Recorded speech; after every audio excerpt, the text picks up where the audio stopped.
សួស្តីបងប្អូនទាំងអស់គ្នាវីដេអូនេះដែរចង់បង្ហាញបងប្អូនទាំងអស់គ្នាពីរបៀបបង្កើត Play Store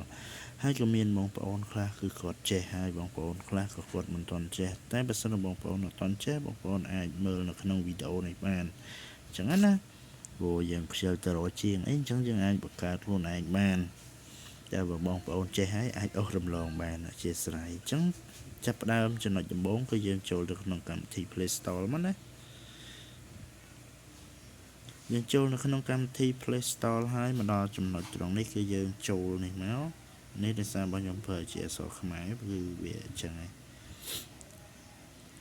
ចឹងមកដល់ចំណុចត្រង់នេះបើសិនជាបងប្អូនមាន Gmail ហើយគឺយើងបំពេញ Gmail វានៅក្នុងប្រឡោះនេះមក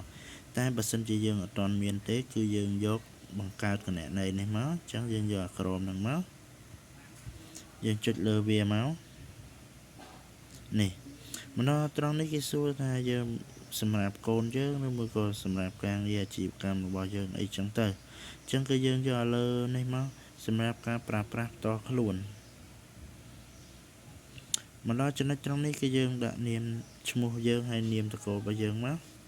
អញ្ចឹងយើងដាក់អីក៏បានដែរស្រេចបងប្អូនទាំងអស់គ្នាទេហើយខ្ញុំដាក់កាត់ណា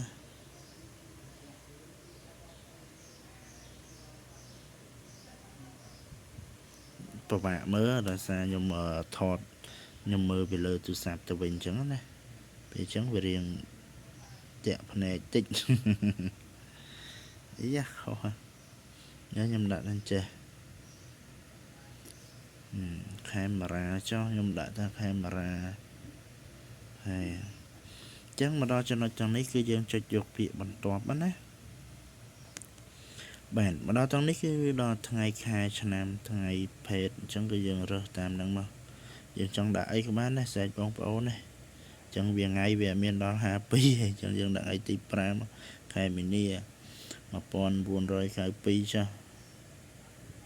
បាទហើយចំពោះភេទយើងយកភេទប្រុសក៏បានភេទស្រីក៏បានដែរយើងបញ្ជាក់មកអញ្ចឹងខ្ញុំយកភេទប្រុសចាស់បន្ទាប់មកទៀតគឺយើងចុចពាក្យបន្ទាប់មកដល់ចំណុចត្រង់នេះគឺវាឲ្យយើងជ្រើសរើស Gmail អញ្ចឹងខ្ញុំសម្រេចចិត្តយកនេះ312នេះណាអញ្ចឹងយើងចុចត្រង់ហ្នឹងមកបន្ទាប់មកទៀតគឺយើងចុចបន្ទាប់មកនៅខាងក្រោមនេះដល់ចំណុចត្រង់នេះគឺវាឲ្យយើងដាក់លេខកូដអញ្ចឹងបងប្អូនដាក់លេខកូដមកត្រង់នេះលេខកូដខ្ញុំសុំលាក់សិនណាមកដល់ត្រង់លេខកូដនេះដែរគឺយើងផ្ដើមដោយអក្សរធំជាដំបូងអក្សរធំហើយនិងអក្សរតូចមកបន្ទាប់មកគឺយើងរីលេខយកបន្ទាប់មកទៀតគឺយើងចុចបន្ទាប់ទៅមកទៀតណា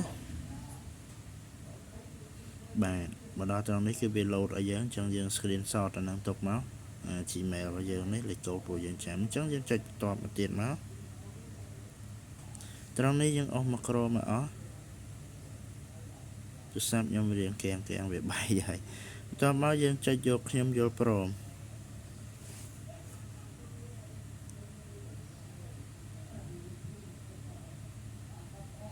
យើងរងចាំវាបន្តិចសិនមកដល់ត្រង់នេះយើងអស់មកក្រមបន្តិចហើយយើងចុចយកយល់ព្រម